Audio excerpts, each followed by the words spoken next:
মা গুরুজি বন্দ্যোপাধ্যায়। দেখুন, আমি বাস্তুর 16 দিশার উপরে কাজ করি, 16টা দিশা।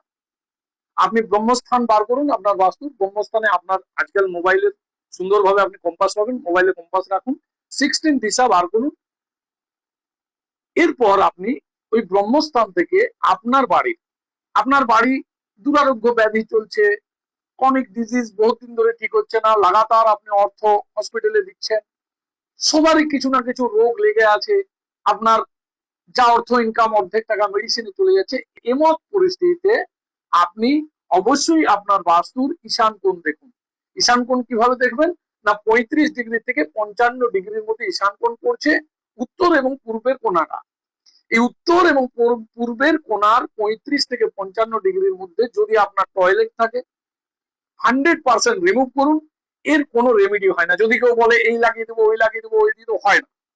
আপনি টয়লেটকে ওখান থেকে হাঁটিয়ে দেন, নষ্ট করে দেন, ওই জায়গায় সম্ভব হলে দেবস্থান করুন।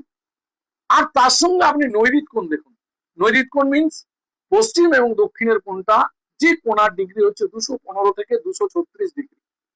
ওই কোণাতে যদি আপনার কোনো বাথরুম থাকে, টয়লেট থাকে, জলের জায়গা থাকে, অবশ্যই গৃহস্বামীর শরীর খারাপ হবে, যে সেই বাড়ির সিনিয়র, তার শারীরিক প্রবলেম হবেই হবে।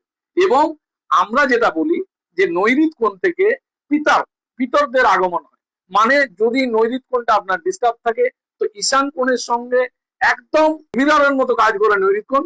তো একদম আপনাকে নৈরিত কোণকে ঠিক করুন, নতবা আপনার বাড়িটা হয়ে যাবে বেশ কিছু নেগেটিভ এনার্জির ভান্ডার। জয় তারা মা, ভালো থাকুন। নতুন কিছু জানার জন্য বা আপনার বাস্তু রিলেটেড কোন রকম কোনো অসুবিধার থেকে মুক্তির জন্য, যত বড়ই বাস্তুতে নেগেটিভ হোক, আপনি আমার সঙ্গে যোগাযোগ করুন স্ক্রিনে যাওয়া নাম্বারে। আর আমার এই ভিডিওটি ভালো লাগলে শেয়ার, কমেন্ট এবং ফলো করুন, সবাইকে জানান। জয় তারা মা, ভালো থাকুন, আশীর্বাদ।